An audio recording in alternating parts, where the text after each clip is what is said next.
Բարև ձեզ հարգելի գործընկերներ, սկսում ենք 2021 թվականի սեպտեմբերի 24-ի կառավարության հերթական նիստի աշխատանքները։ Մինչ օրակարգի հարցերին անդրադառնալը ես կուզենայի խոսեինք նոր տիպի կորոնավիրուսի համավարակի իրադրության վերաբերյալ։ Տիկին Ավանեսյան, ինչ տեղեկություն կարող եք տալ այսօրվա դրությամբ, ինչ ունենք։ Շնորհակալություն մեծարգո պարոն վարչապետ, հարգելի գործընկերներ, երեկ իրականացվել է 6221 թեստավորում, որից դրական դեպքերի թիվը կազմում է 906-ը։ Ցավոք սրտի արձանագրվել է 16 մահ երեկ։ Այս պահին ուրեմն COVID-ով պացիենտների բուժման համար ուրեմն ծավալված են 18 բժշկական կազմակերպություններում 2156 մահճակալ, որից զբաղված է 2006-ը։ Պետք է ասեմ, որ ընդհանուր մեր մահճակալային կարողությունների կարելի ասել 85% արդեն ծավալված է, որը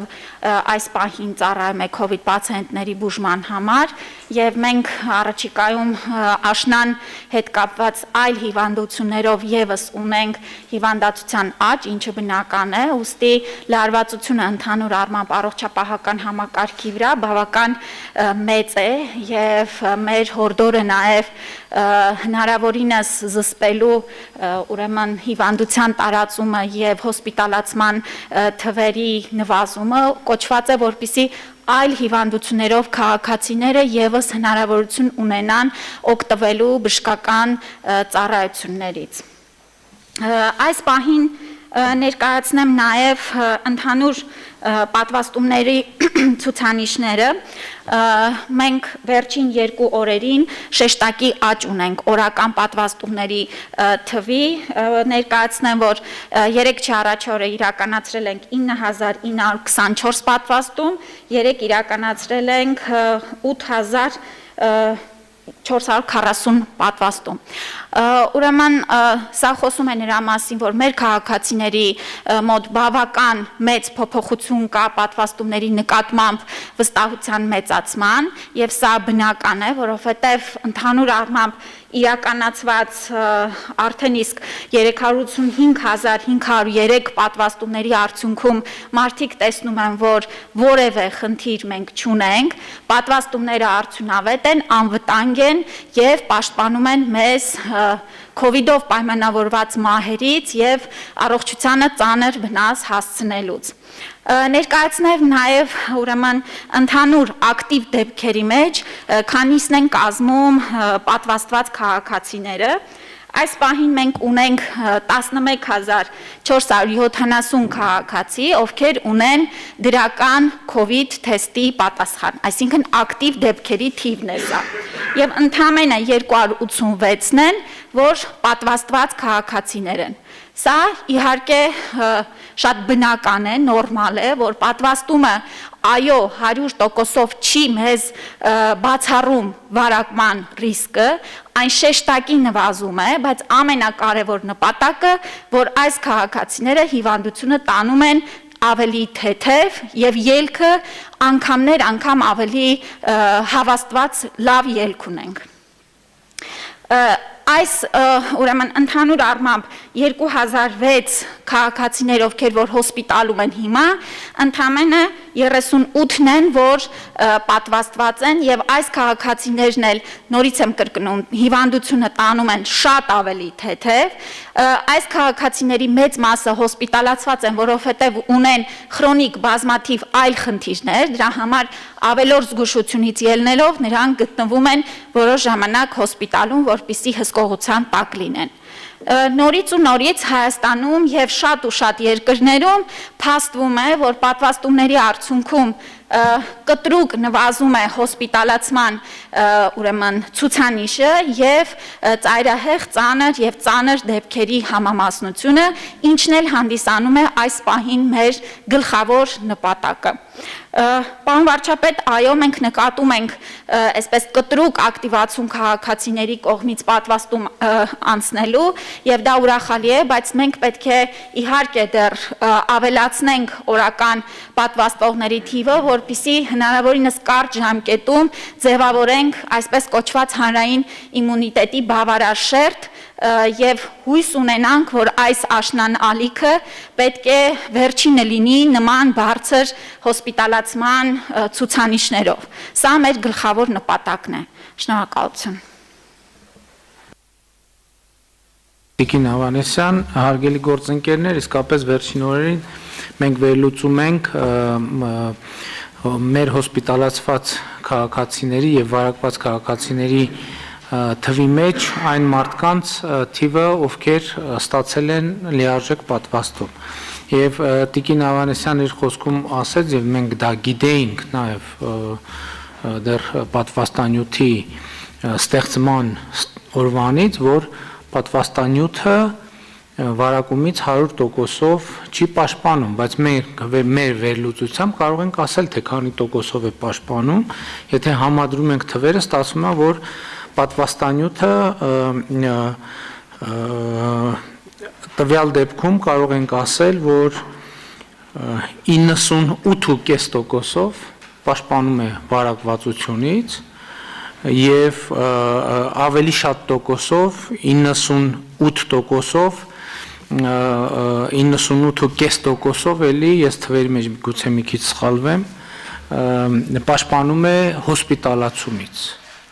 Այսինքն սա է իրական պատկերը եւ կարծում եմ այս թիվը, այս թվաբանությունը շատ պատկերավոր ցույց է տալիս, թե ինչ է տեղի ունենում։ Ընդ որում ես հասկանում եմ, որ պատվաստվածների դեպքում վարակվածության տոկոսը ավելի ցածր է, եթե ճիշտ եմ հասկանում, քան կրկնակի վարակի դեպքերը, որովհետեւ երբ որ մենք մի որ ժամանակ առաջ վերլուծում ենք կրկնակի վարակի դեպքերը, ապա մենք տեսնում ենք, որ կարող է այդ թիվը 3-4% հասնել, մինչև 5% հասնել, երբ որ մարդը նախկինում վարակված է եղել կորոնավիրուսով ու երկրորդ անգամ վարակվի։ Իսկ տվյալ դեպքում մենք կարող ենք ասել, որ պատվաստման դեպքում այո վարակումից 97.5%-ով է պաշտպանում պատվաստված լինելը լիարժեք, իսկ հոսպիտալացումից 98.2%-ով է պաշտպանում։ Եթե այսպես շատ կոպիտ հաշվարկ անենք, այնպես որ մենք պետք է այս ուղղությամբ գնանք, հարգելի գործընկերներ, դուք տեղյակ եք, որ այս ուղղությամբ մենք նաև որոշակի իրավական կարգավորումներ ենք արել եւ հոկտեմբերի 1-ից ուժի մեջ չկմտնի առողջապահության նախարարի հրամանը, որով պատվաստում չունեցող քաղաքացիները ստիպված կլինեն ամիսը 2 անգամ հետազոտության, PCR հետազոտության արդյունքները ներկայացնել աշխատանքի ներկայանալու համար։ Այս թեմայի վերաբերյալ քննարկումները շատ են եւ ես անկեղծ ասած զարմացած եմ, որ հարցադրում է արվում, թե ինչպես կարելի է, քանի որ PCR տեստը ինքը վճարովի ծառայություն է, տվյալ դեպքում վճարովի է իրականացվելու, հարցադրում է արվում, թե ինչպես կարելի է մարդկանց համար լրացուցիչ ֆինանսական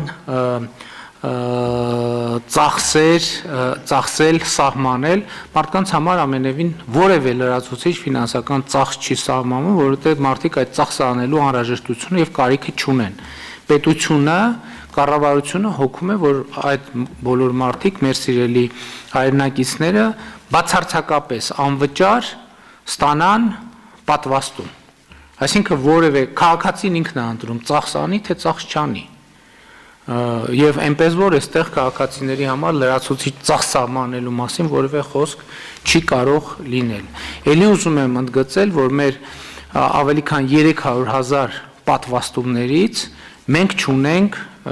չունենք որևէ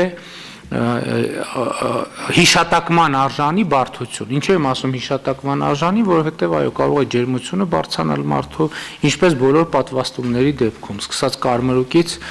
վերջացած բոլոր պատվաստանյութերից։ Հաջորդ շեշտադրումը, որ ես շատ հաճախ լսում եմ, հետևյալն է, որ կառավարությունը պատվաստում է կամ չգիտեմ, ինչ որ փորձում են դրա մեջ դավադրություն տեսնել, կառավարությունը առաջինը ինքն է պատվաստվել, սկսենք սրանից, այս դահլիճում նստած բոլոր մարդիկ, եթե չունեն հակացություն, բոլորը պատվաստված են, այնպես որ կառավարությունը քաղաքացիների համար որևէ բան անելիս, նկատի ունեմ որևէ կարգ սահմանելիս, նախ մենք ինքներս ենք այդ կարգը պահպանում եւ սա շատ կարեւոր արձանագրում է։ Ես ինքս պատվաստված եմ, մենք բոլորս պատվաստված ենք, մեր ընտանիքի անդամները պատվաստված են եւ եթե անկեղծ լինեմ, ես հիմա մտածում եմ, որ նաեւ բժշկական ցուցումներին համապատասխան, երբ որ մենք հակամարմինների հետ կապված զգանք, որ կա անհրաժեշտություն նորից պատվաստվելու, մենք պետք է դա անպայման անենք։ Այսինքն սա մի process է, որով մենք պետք է անցնենք եւ այսօր մեր ցուցանիշները պատվաստման բավականին ցածր են, այդ թվում տարածաշրջանային առումով, դա իր բացատրությունները ունի, կապված մեր տարվա առաջի կեսում մեր երկրում հաստատված քաղաքական իրավիճակի հետ եւ դրանից բխող իրավիճակների հետ, բայց հիմա մենք պետք է այս խնդիրը լուծենք եւ պետք է բաց թողնվածը լրացնենք, պետք է ուրախությամբ արձանագրեմ, որ այս ընթացքում կարողությունները բավականին ծավալվել են, որտեղ երբ որ այս թեմայով մենք առաջին անգամ առողջապահության նախարարությունում խորհրդակցություն ենք ունեցել, այն ժամանակ մեկ օրվա պատվաստման կարողությունը եղել է օրը առավելագույնը մոտավորապես 3000-3500։ Այսօր մենք մոտավորապես կարողություններ ունենք մինչև 10000 մարդ պատվաստել ամեն օր եւ մենք պայմանավորվել ենք, որ այդ կարողությունները ամեն ինչ կանենք, որպեսզի ել ավելի շատ լինեն եւ հաջորդը, որ մենք հստակ պատկերացում ունենք, որ երկիրը պատվաստանյութերի դեֆիցիտ պիտի չունենա եւ առողջապահության նախարարությունը պայմանավորվածությունները ձեռք է բերվել, որպեսզի մենք բնականon այս ուղղությամբ աշխատենք, այնպես որ մեր հայրենակիցներին կոչ եմ անում, իհարկե շատ ուրախալի է, որ ակտիվություն կա եւ կոչ եմ անում, որ բոլորը պատվաստվեն, որովհետեւ դա շատ կարեւոր է մեր երկրում համաճարակային իրավիճակը հսկողության տակ պահելու համար, առողջապահական համակարգը լրացուցիչ չծանրաբեռնելու առումով եւ իհարկե մեր երկրի տնտեսական բնականon կյանքը շարունակելու համար, որովհետեւ կորոնավիրուսը ցավոք շատ նեգատիվ ազդեցություն է ունենում տնտեսության վրա նաեւ, եթե մենք չենք կարողանում այն վերահսկողության տակ պահել։ Հիմա մենք ըստ էության եզրային վիճակում ենք եւ պետք է կոչ անեմ բոլորին, որպեսզի կանոնները հակահամաճարակային պահեն եւ առաջին հերթին խոսքը գնում է պատվաստումների մասին, ընդ որում առաջին պատվաստումը ցավոք դեռ լիարժեք չեն կարող պատվաստում համարել, երբ որ երկու ներարկում է ստանում քաղաքացին, այդ ժամանակ նոր մենք կարող ենք համարել, որ լիարժեք պատվաստված է։ Էլի ուզում եմ կրկնել, որ մեր այսօրվա պատվաստվածներից մեր դրական տեստի դրական պատասխան ունեցող ավելի քան 11000 քաղաքացիներից ընդամենը 287-ն են պատվաստված, ինչը 2.5%-ն է, իսկ հոսպիտալացված 2006 քաղաքացիներից 38-ն է պատվաստված, ինչը ընդհանուրի ընդամենը 1.8%-ն է։ Այս ցուցանիշները կարծում եմ շատ պատկերավոր ցույց են տալիս պատվաստանյութերի էֆեկտիվությունը։ Այժմ առաջարկում եմ, եթե ավելացնելու որևէ բան կա, Ուղղակի մեկ եւս լրացում բան վարչապետ, ինչպես նշեցիք, մենք բազմիցս շեշտադրում ենք, որ կանոնը հավասարապես կիրառելի է բոլորի համար, անկախ ուրեմն կազմակերպայրավական ձևից կամ պետական թե մասնավոր սեկտորի տնտեսվարողներից, դրա համար ավելորդ չեմ համարում եւս մեկ անգամ շեշտադրելու, որ այստեղ որևէ խտրականություն չկա դրված եւ հոկտեմբերի 1-ից բոլոր գործատուները, այդ թվում նաեւ պետական կառավարման մարմինները, ուրեմն պիտի հետևեն նոր սահմանված այս հակահամաճարակային սահմանափակումներին, այսքանը շնորհակալություն։ Եկեք այդ մասը ավելի մանրամասն պարզաբանենք, այսինքն հոկտեմբերի 1-ին աշխատանքի գնալիս քաղաքացին կամ պետք է հավաստիացնի իր հենց հոկտեմբերի 1-ին իր պատվաստված լինելը կամ էլ PCR տեստի պատասխան ներկայացնի։ Այո, հոկտեմբերի 1-ից աշխատակիցը ներկայանալիս պետք է ներկայացնի կամ ՊՇՌ տեստի բացասական տեղեկանք կամ հակացուցման մասին բժշկի կողմից տրված տեղեկանք, բացառություն են կազմում ուրեմն պատվաստված քաղաքացիները եւ հղիները։ Այս ուրեմն ընդհանուր կանոնն է եւ եթե ուրեմն ինչու ենք մենք այս սահմանափակումները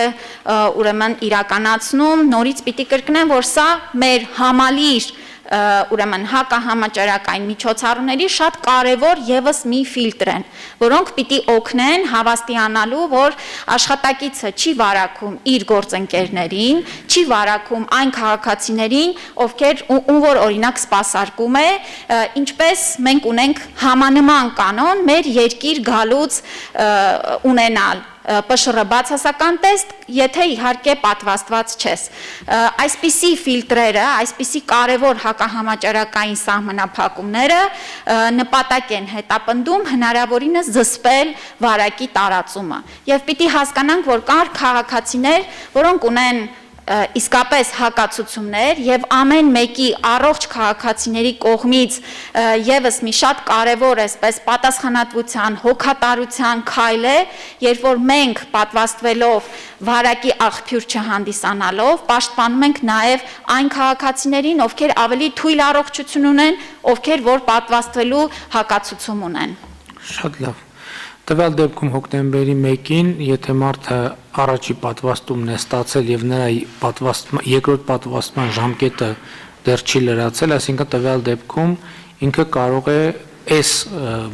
իրավական համատեքստում համարվում է պատվաստման process-ը սկսած առնվազն եւ կարող է կարիք չունի մինչեւ երկրորդ դեղաչափի ստանալը կարիք չունի ներկայացնելու հավելյալ այս տեստի պատասխանը։ Բայց ժամկետը լրանալու պարագայում երկրորդ դեղաչափը Իհարկե, այո։ Շատ լավ։ Շատ լավ, հարգելի գործընկերներ, առաջարկում եմ հաստատել նիստի օրակարգը, նախագիծը բաժանված է ձեզ, նախագծի վերաբերյալ առաջարկություններ, դիտողություններ չունենք, ըստ այդմ դրվում է քվեարկության, ովքեր են կողմ օրակարգի հաստատմանը։ Դեմ չունենք, օրակարգը հաստատված է, քննարկում ենք չզեկուցվող հարցերի փաթեթը, փաթեթի վերաբերյալ առաջարկություններ, համեցեք։ 24-րդ հարցի վերաբերյալ հնարավոր է մի հատ փոքր տեխնիկական շտկում, խնդրում եմ թույլ տալ, որ այդ շտկումը անեք եւ նոր ներկայացնեք ստորագրման։ Վերաբերում է բյուջեի վերաբաշխմանը։ Դե ֆինանսների նախարարության հետ պիտի ճշգրտվի աշխատակազմի հետ այդ տրամաբանությամբ։ Շատ լավ։ Այլ չկան ըստ այդմ քվեարկությանը դրվում չզեկուցվող հարցերի փաթեթ, ովքեր են կողմ փաթեթի ընդունմանը։ Դեմ չունենք, փաթեթը ընդունված է։ Քննարկում ենք զեկուցվող հարցերը, հարց համար 10-ը Հայաստանի Հանրապետության 2021 թվականի պետական բյուջեի մասին օրենքում վերաբաշխում Հայաստանի Հանրապետության կառավարության 2020 թվականի դեկտեմբերի 30-ի համար 2215 որոշման մեջ փոփոխություններ եւ լրացումներ կատարելու մասին հարցը զեկուցող տարածքային կառավարման եւ ենթակառուցվածքների նախարարի տեղակալ Վաչե Տերտերյան։ Խնդրեմ, պարոն Տերտերյան։ Շնորհակալություն, մեծարգո պարոն վարչապետ, հարգելի ներկաներ։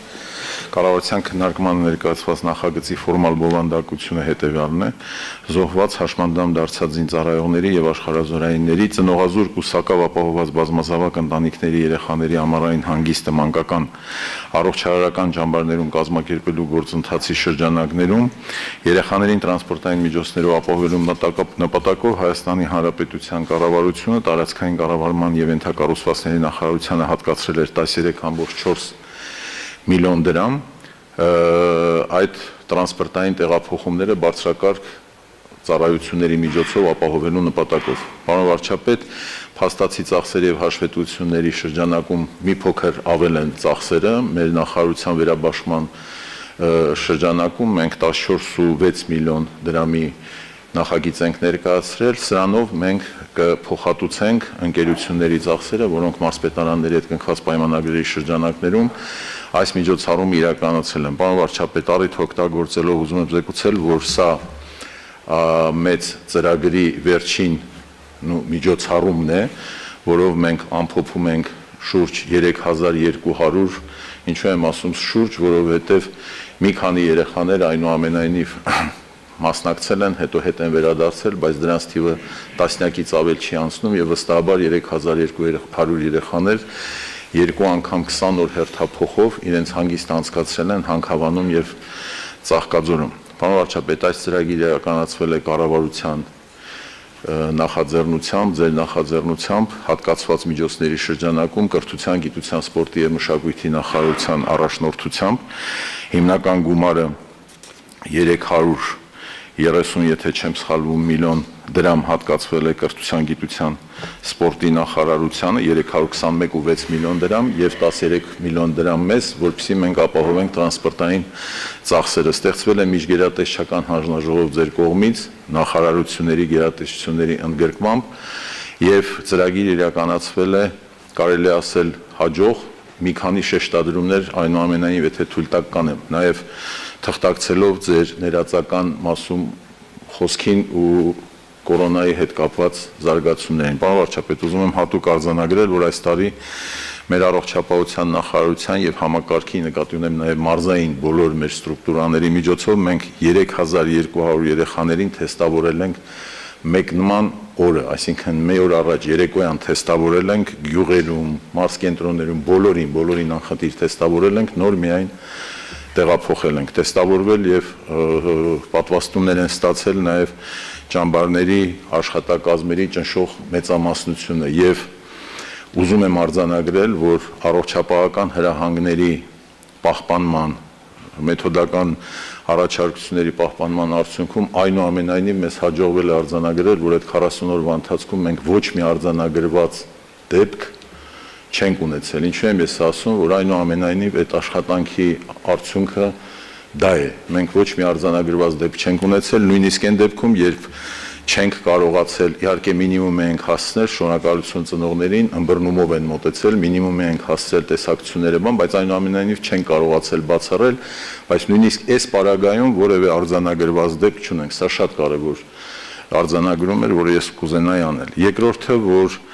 Կրթության, գիտության, սպորտի, մշակույթի նախարարության առաջնորդությամբ մենք կարողացել ենք այս տարի ճամբարներում որոշակի թեմատիկ ուղղվածություն հաղորդել աշխատանքներին, իդեպ այդպիսի հանձնարարություն ունենք նաև մյուս տարիների համար ծրագիրը անելու համար շեշտադրելու այդ ուղղությունները, դրանք հաղորդակցման, բանավեճի հմտություններ, հայրենասիրություն, ժողովրդավարական արժեքներ, չեմ ուզում ծանրաբեռնեմ դա թվարկելով, բայց այնուամենայնիվ այդ աշխատանքը տարվել է։ Պարոն վարչապետ, ուզում եմ հատուկ ընդգծել, որ մեծ ողջավորությամբ շատ ու շատ կառույցներ այս օրերի ընթացքում այցելել են ճամբարներ։ Մասնավորապես ավանդական այցելություններ են ունենում ֆինանսական հաշտարարի գրասենյակը եւ բոլոր երեխաների հետ դիդակտիկ խաղերի, բացատրությունների, ներկայացումների միջոցով հասու են դարձնում ֆինանսական ինստիտուտների եւ մինիմալ գրագիտության խնդիրները։ Հատուկ ուզում եմ շեշտադրել արտակարգ իրավիճակների նախարարության մեր գործընկերներին, որոնք բացի նրանից, որ մեթոդական ցուցադրական, այսպես այցելություններ եւ միջոցառումներ են ունեցել, նաեւ շատ հետաքրքիր են դարձրել առօրյան։ Այս տարի բավականին շատ բանկեր, հիմա ես չթվարկեմ նրանցից բոլորին, այցելել են երեխաներին, անպայման պիտի շեշտադրել Երևանի քաղաքապետարանի, մեր մարզպետարանների մշտական այցելությունները, նաև համայնքներ, որտեղից որ երեխաներ են եղել։ Ուզում եմ նաև շեշտադրել մեր ոստիկանության աշխատանքը, որովհետև 3200 երեխա ամենահեռավոր մարզերից շուրջ 2 անգամ հերթափոխնել, եթե հաշվի առնենք տեղափոխելը դեպի Հանքավան, Ծաղկաձոր եւ հետ վերադարձ անվտանգ ապահովելը մասնագիտական լուրջ վերաբերմունքի արդյունք է եւ նաեւ երևի թե ավելի կարեւոր, որ ոչ միայն մասնագիտական վերաբերմունք է, այլ նաեւ շատ հոգատար են, որտեղ կրեատիվ բաներ են անում, ինչը երեխաների մոտ բավականին դրական, այսպես ասենք, հիշողություններ ու զգացողություններ է առաջացնում։ Տեսչական մարմինները շաբաթը 2 անգամ այցելել են, ես ինչու եմ ասում, որ համատեղ, այսպես միգուցե շատ բաներ կարելի էր թվարկել, բայց չծանրաբեռնել, բոլորից երևի թե շնորհակալություն, բայց համատեղ աշխատանքի արդյունքում հաշվի առնելով նաև նախապատրաստական աշխատանքների զգալի սահմանափակ պիրուդը, այնուամենայնիվ կարողացանք առանց բարդությունների, եսի նկատի ունեմ հիվանդություններ, չնախատեսված որևէ բարդություններ իրականացնել։ Սա ծրագրի վերջին ակորդն է, մենք հիմա կֆինանսավորենք նաև տրանսպորտային ծառայությունները եւ այս տարվա այդ միջոցառումը կարելի կլինի համարել որոշակի առումով ամբողջականացված եւ ավարտված։ Շնորհակալություն։ Շնորհակալ եմ, պարոն Տերտերյան, ճիշտ եմ հասկանում, որ մենք այս լրացումը անում ենք այն պատճառով, որ երեխաներին տեղափոխել ենք բարձրակարգ ավտոբուսներով եւ տրանսպորտային միջոցներով։ Պարոն վարչապետ, բարձաբանում անեմ, նախկին տարիներում այս ծրագրի շրջանակում այդ տեղափոխումները իրականացրել ենք մարզպետարանների հնարավորությունների մոբիլիզացիայի շնորհիվ, միտեղ համայնքապետարանների, միտեղ մարզպետարանների։ Այս տարի կառավարության որոշումը հետեւյալն էր, որ պիտի արվի կենտրոնացված, ի նկատի ունեմ կենտրոնացած մեթոդիկայի շրջանակում պիտի վարձվեն ծառայություններ, վարձակալվեն, գնվեն ծառայություններ մարզպետարանների կողմից եւ ցուցումը մարզպետարաններին եղել է, որ այդ ծառայությունները փոխհատուցվելու են կառավարության կողմից։ Իդեպ մենք այս գումարը հատկացրել ենք արդեն իսկ ծրագրի ամենասկզբից։ Մենք հիմա ուղղակի ստացել ենք հաշվետվությունները փաստացի, մենք բաշխումն ենք անում, այսինքն գումարը հատկացված է եղել մեր նախարարությանը 13 միլիոն, 1.5 միլիոն մենք ավելացրել ենք, որտեղ փաստացի ծախսերը մի փոքր ավել են եղել, հիմա ուղղակի փաստացի այդ Ինչ ավտոբուսներով են երեխաները։ Ամենատարբեր, դրանք բոլորը բաներ են եղել, կոնդիցիոներով, մեծ ավտոբուսներ։ Ես ուզում եմ այս նրբության վրա ինչու եմ ես կանգ առնում, եթե հիշում եք հարգելի գործընկերներ, նրանք ովքեր ներկայ են եղել մասնակցել են, մենք այս ծրագիրը հաստատելուց առաջ, եթե չեմ սխալվում, դռնփակ ռեժիմով շատ երկար երևի ժամ-ժամուկես քննարկում ունեցանք եւ այդ քննարկումը ուներ մի քանի կոմպոնենտ, առաջին կոմպոնենտը այն էր, որ մենք այնուամենայնիվ, երբ որ երեխաները մեր զոհված զինվորների հաշմանդամություն ստացած զինվորների եւ սոցիալապես անապահով խավի երեխաները, երբ որ պետական ծրագիր է իրականացվում, ուրեմն պետք է ամեն ինչ արվի, որպեսզի ամեն ինչ լինի հնարավորինս ամենաբարձր մակարդակի, սկսած տեղափոխումից, վերջացրած կենցաղային պայմաններով, հաջորդ կարևոր բաղադրիչը նա էր, որ անպայման այդ միջոցառումը պետք է ունենա կրթական կոմպոնենտ, անպայման այդ միջոցառումը պետք է ունենա հոգեբանական կոմպոնենտ, որպեսզի բոլոր այդ երեխաները հնարավորինս, ինչքան հնարավոր է լիցքավորված վերադառնան իրենց տներ, իրենց ընտանիքներ, կրթության եւ այլն։ Եվ այս նրբությունը ես շեշտում եմ առանձնահատուկ եւ ուրախ եմ, որ այո, այդ պարամետրերով իրականացվել է, մենք նույնիսկ քննարկել ենք, թե ինչ վիճակ են լինելու սենյակներում, սնունդը ինչ որակի է լինելու եւ հաջորդ նրբությունը, որի վրա կուզենայի ձեր ուշադրությունը, մեր ուշադրությունը հրավիրել, փաստորեն, երբ որ հակահամաճարակային կանոնները պահվում են, փաստորեն կարելի է կորոնավիրուսին սահմանափակել։ Դա շատ հիշարժան օրինակ է, որ եթե փաստորեն 3000 երեխայի շփման արդյունքում կորոնավիրուսի ոչ մի դեպք չենք ունեցել այդ միջավայրում։ Սա նշանակում է, որ որոշակի ջանք գործադրել հակահամաճարակային կանոնները պահպանելու համար եւ արդյունք կունենանք։ Համեցեք։ Ես ուղղակի մի լրացում էլ ներկայացնեմ կառավարությանը, արդեն իսկ ունենք ձեր հանձնարարությունը հատկապես մյուս տարիների համար ավելի բարվոք պայմաններ ապահովելու բոլոր ձեր ասած կոմպոնենտներով եւ կենցաղային պայմանների, որովհետեւ այս տարի դե բնականաբար էական փոփոխություններ հնարավոր չեղավ անել ճամբարներում, բայց այնուամենայնիվ որոշակի ճիգեր գործադրվել են եւ արդյունքները երևացող են եղել։ Մյուս տարվա համար Կրթության, գիտության, սպորտի նախարարությանը մեծ եւ էլի շահագրգիռ կառույցների հանձնարարված է, որ մենք ներկայացնենք ծրագիր, նաեւ չբացառելով որոշակի միջամտություն, որոշակի օժանդակություն այդ պայմանները ավելի ցանկալի, ավելի բարվոք դարձնելու համար ընդհանուր ծրագրի շրջանակում, ինչը որ հիմա իրականացվում։ Շատ լավ, համեցեք պարոն։ Շնորհակալություն, մեծարգո վարչապետ, ուզում եմ թեմայի վերաբերյալ նաև հավելյալ մի քանի կետերի շուրջ խոսել։ Ուրեմն ծրագրի ընդհանուր ծախսը նախարարությունը, որ բյուջեից տրամադրել է, եղել է 335 միլիոն դրամ։ Ուրեմն հուլիսի 17-ից մինչև օգոստոսի 23-ը 2 հերթափոխով 3200-ներ 7-ից 13 տարեկան երեխաները անց են կացրել 6 տարբեր ճամբարներում, ինչպես նշվեց, եւ ես պարոն Տերտերյանը ամեն ինչ ասաց, ես ընդհանրապես կցանկանամ երկու բան լրացնել, որ այո, պարոն վարչապետ, ինչպես դուք ասել եք, խնդիրը նրանում չի, որ ուղղակի ճամբարում օրեր անցկացնեն եւ վերադառնան իրենց տները, այլ պետք է բովանդակություն լինի, այդ թվում կրթական, ոչ միայն, նաեւ մշակութային, նաեւ հանրամատչելի, եւ ես ուզում եմ տեղեկացնել,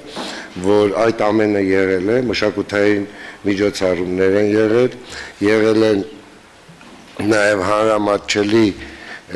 միջոցառումներ, գիտահանրամատչելի միջոցառումներ եղել են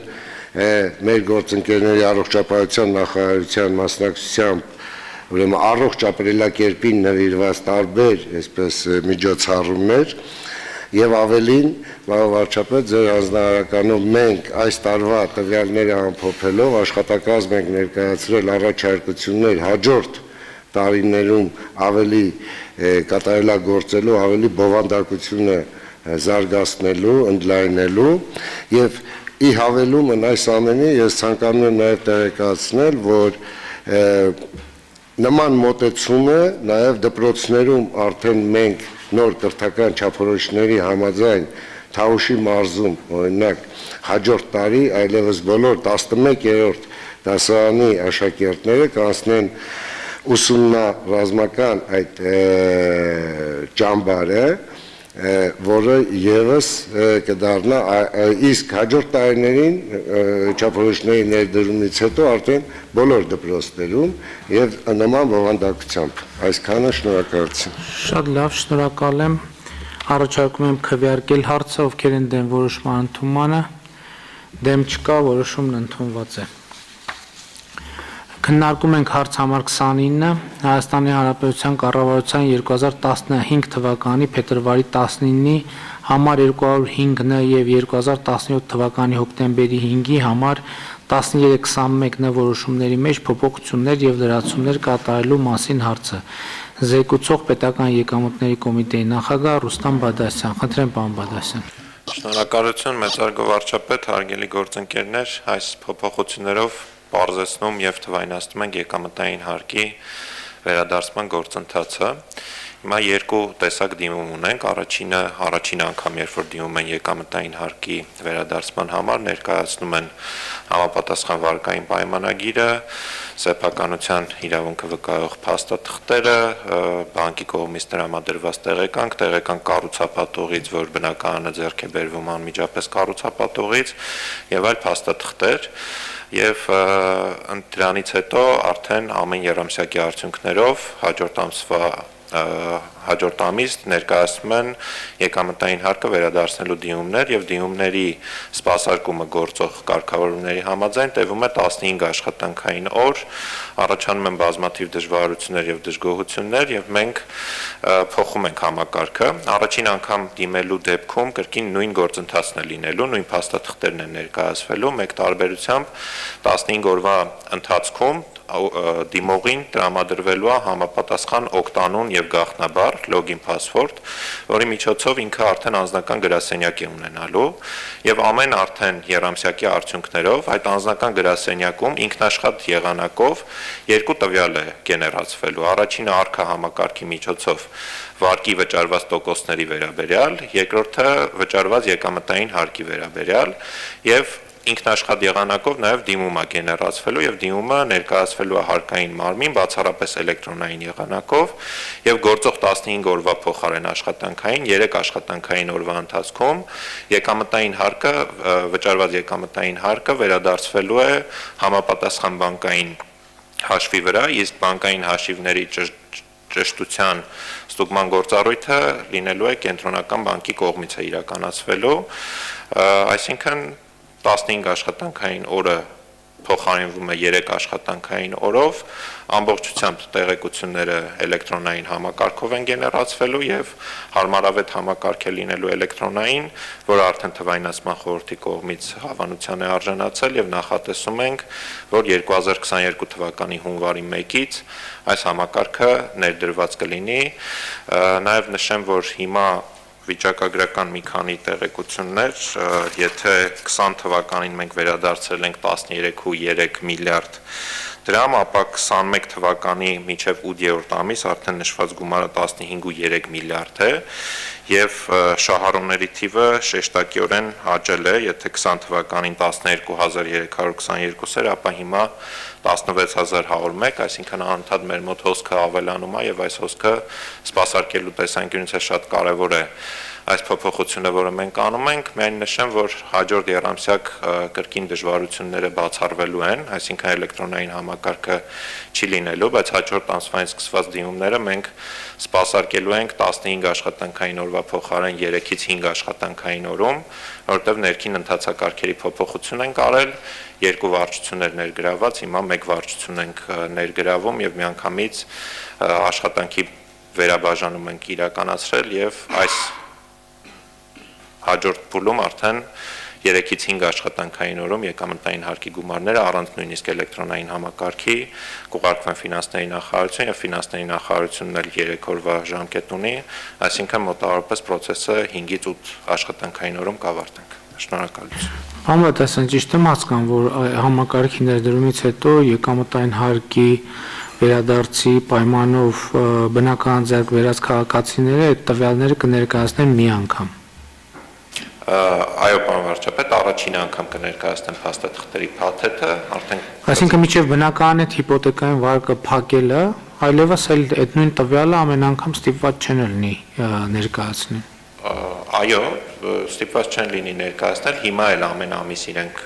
ամեն երամսյակի արդյունքներով չեն ներկայացնում, ուղղակի ներկայացնում են թղթային եղանակով դիմում հարկային մարմնին, ստանալով բանկից տեղեկանք, կորոնավիրուսով պայմանավորված այդ տեղեկանքները հիմնականում հիմա բանկերի կողմից էլեկտրոնային են տրվում, իսկ հիմա արդեն անձնական գրասենյակում կգեներացվի ավտոմատ թե վճարված տոկոսների մասին տեղեկությունները, թե իր կողմից վճարված եկամտային հարկի մասին տեղեկությունները։ Այսինքն թղթաբանությունը ընդհանուր մի անգամ է տեղի ունենում։ Այո, ընդհանրապես թղթով մուտք անել առաջին դիմումն է միայն, որից հետո արդեն անձնական գրասենյակի միջոցով ինքնաշխատ եւ եթե 15 օր է տևում հիմա, ապա կտևի 3 օր։ Շատ լավ։ Կան հարցեր։ Ըստ այդմ դրվում է քվեարկության, ովքեր են դեմ որոշման ընդունմանը, դեմ չկա, որոշումն ընդունված է։ Քննարկում ենք հարցը համար 31-ը Հյուսիս-Հարավ ճանապարհային միջանցքի ներդրումային ծրագիր 4-ի շրջանակներում Սիսիան-Քաջարյան նոր հատվածի կառուցման ներդրումային ծրագիրը հաստատելու եւ գրման գործընթացի առանձնահատկությունները սահմանելու մասին հարցազեկուցող տարածքային կառավարման եւ ենթակառուցվածքների նախարարի տեղակալ Վաչե Տերտերյան։ Խնդրեմ, պարոն։ Շնորհակալություն։ Ներկայացվող նախագիծը վերաբերում է Հյուսիս-Հարավ ճանապարհային միջանցքի ներդրումային ծրագրին, ծրագիր 4-ի շրջանակներում Սիսիան-Քաջարյան նոր հատվածի ներդրումային ծրագիրը հաստատելուն եւ գնման գործընթացի որոշակի առանձնահատկություններ սահմանելուն։ Պարոն վարչապետ, այս որոշումով մենք փաստորեն արձանագրում ենք այս խոշորածավալ ծրագրի սկիզբը եւ արդեն իսկ կարողանանք ընդհանցակարգային որոշակի գործողություններ իրականացնել այն հաշվով, որ մեր գնահատականով մինչև 22 թվականի ավարտը ունենանք ավարտ գնման գործընթացների, մրցույթների անցկացման եւ արդեն իսկ տարեվերջին լրիվ պատրաստ լինենք ծրագիրը ստարտ անելու։ Առաջնահերթությունը պայմանավորված է մեզ համար ստրատեգիական նշանակություն ունեցող դեպի Իրան կապող ճանապարհահատվածի կառուցմամբ, սա լրիվ նոր որակի ճանապարհահատված կլինի բոլորիս համար ակնհայտ է դա եւ մենք շատ առիթներ ենք ունեցել նաեւ սրա մասին խոսելու եւ քննարկելու, կապահովի հարավային շրջանների կապը մեր երկրի կենտրոնական շրջանների հետ եւ որ ամենակարևորը այդ կապը կլինի արագընթաց, անվտանգ եւ հուսալի։ Միայն մի քանի թվեր, եթե հիմա մենք արձանագրենք, բոլորի համար դա ակնհայտ եւ պարզ կլինի։ Նախագծերը արդեն ավարտված են, նախագծերը ավարտված վիճակում են, ոչ թե ավարտական,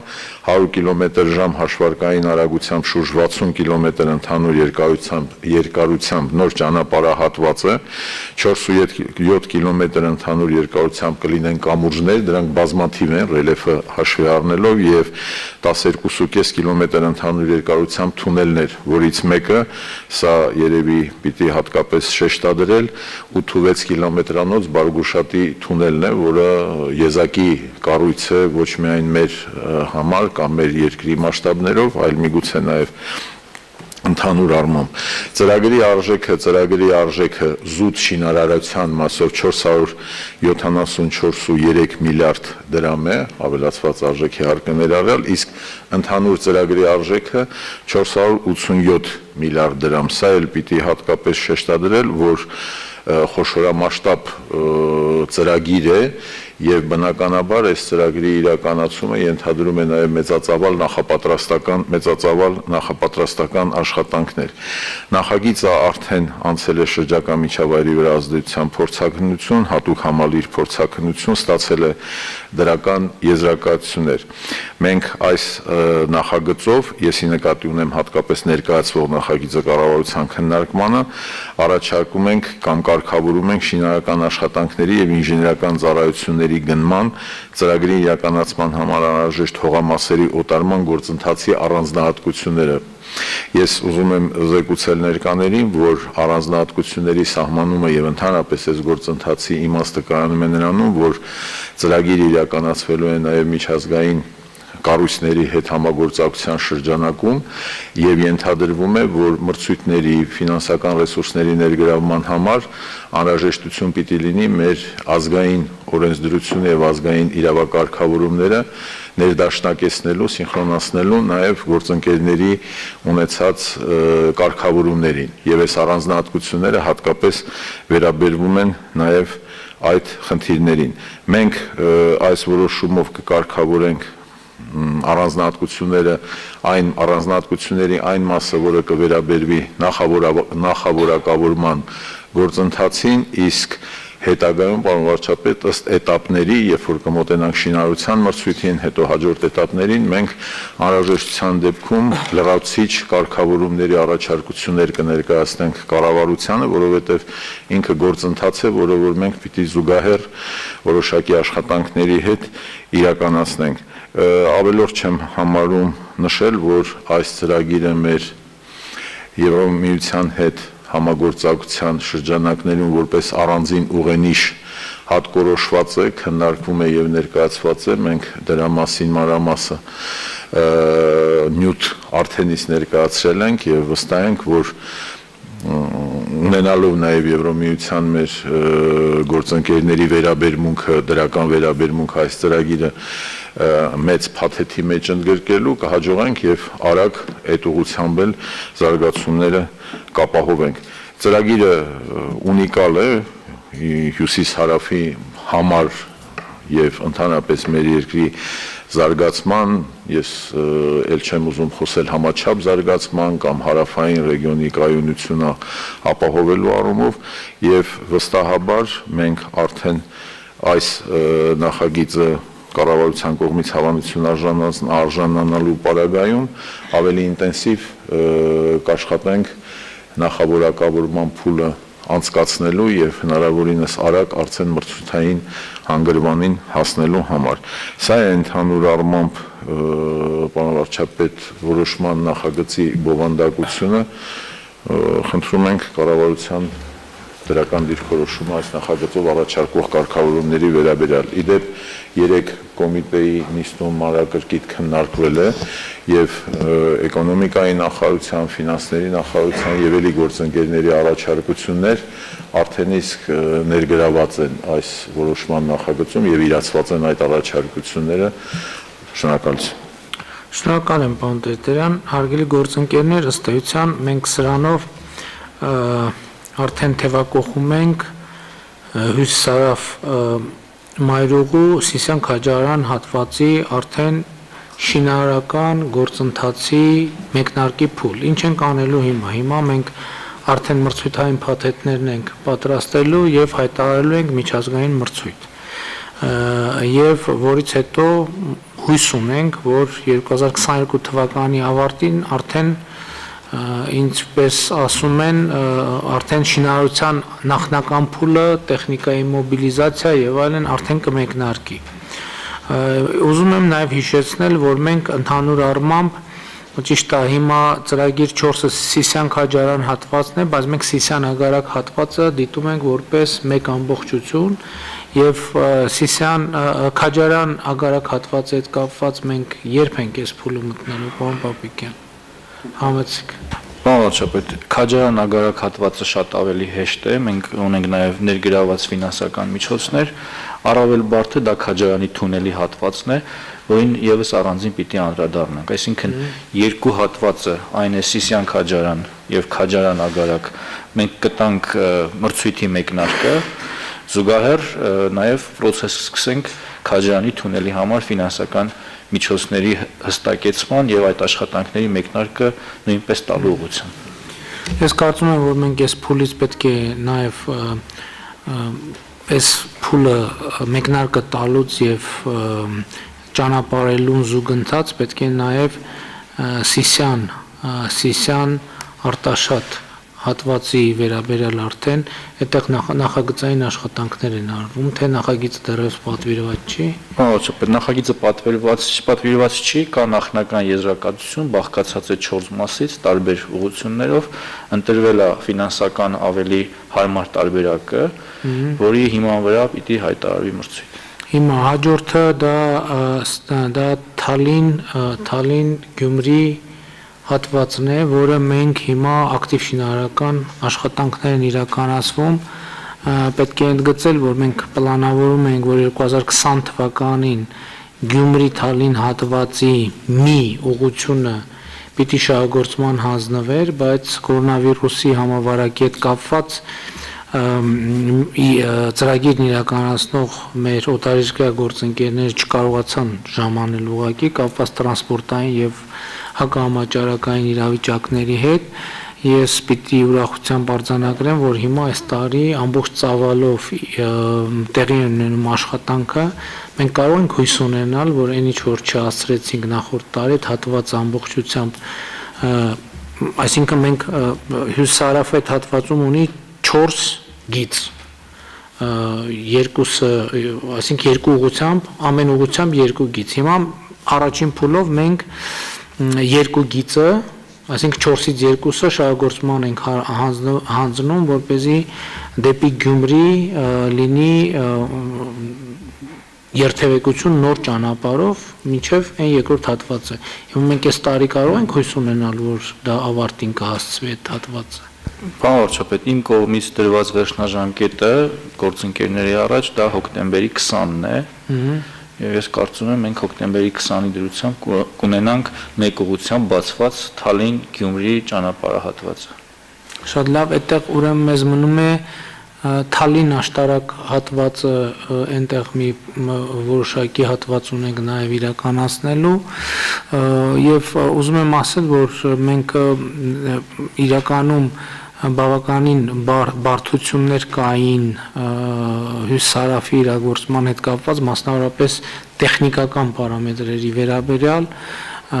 որովհետեւ դուք գիտեք, որ որոշում է կայացվել, որ առնվազն Թալին Գյումրի հատվածի